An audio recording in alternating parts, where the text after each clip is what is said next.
Visakhapatnam beach రోడ్డులోని survey సంఖ్య 36Pలో film studio నిర్మాణానికి ప్రభుత్వం 34.4 ఎకరాలను రామానాయుడు సంస్థకు గతంలో కేటాయించింది.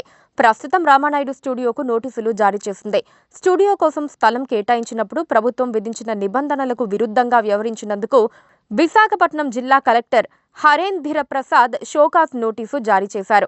ఈ నోటీసు అందుకున్న తర్వాత 10 రోజుల్లో వివరణ ఇవ్వాలని, లేని పక్షంలో BSO board of standard order 24 ప్రకారం చర్యలు తీసుకుంటామని నోటీసులో పేర్కొన్నారు.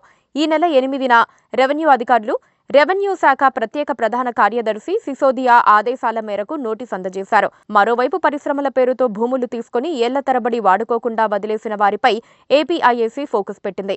రాష్ట్ర వ్యాప్తంగా వందల సంఖ్యలో ఉన్న సంస్థలకు నోటీసులు ఇచ్చేందుకు సిద్ధమయ్యారు అధికారులు. కోర్టులో ఉన్న కేసులను త్వరగా పరిష్కరించాలని నిర్ణయించింది. అలాగే కొత్తగా పెట్టుబడులు పెట్టడానికి వచ్చే వారి కోసం 1,00,000 ఎకరాల భూమిని సిద్ధం చేస్తోంది.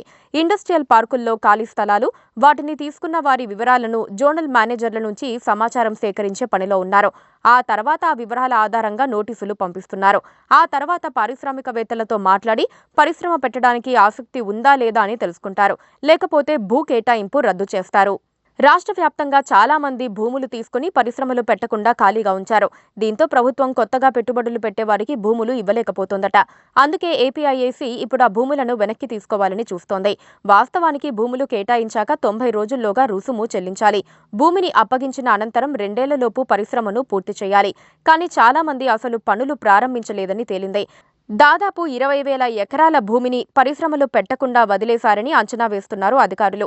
ఈ భూముల్ని వెనక్కి తీసుకుంటుంటే కొందరు కోర్టును ఆశ్రయించడంతో ఇబ్బందులు ఎదురవుతున్నాయి. ఏపీఐఏసీ ఈ సమస్యలను పరిష్కరించడానికి ప్రత్యేకంగా న్యాయ నిపుణుల బృందాన్ని ఏర్పాటు చేసింది. ఈ టీం ఎక్కువ స్థలం తీసుకుని పరిశ్రమలు పెట్టని వారితో చర్చిస్తోంది. ఆ భూములను ఎలా ఉపయోగించాలో ఆలోచిస్తోంది.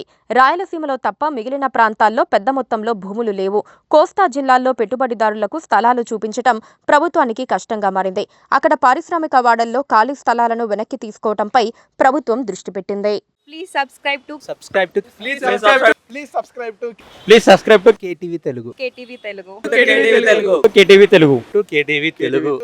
Telugu channel.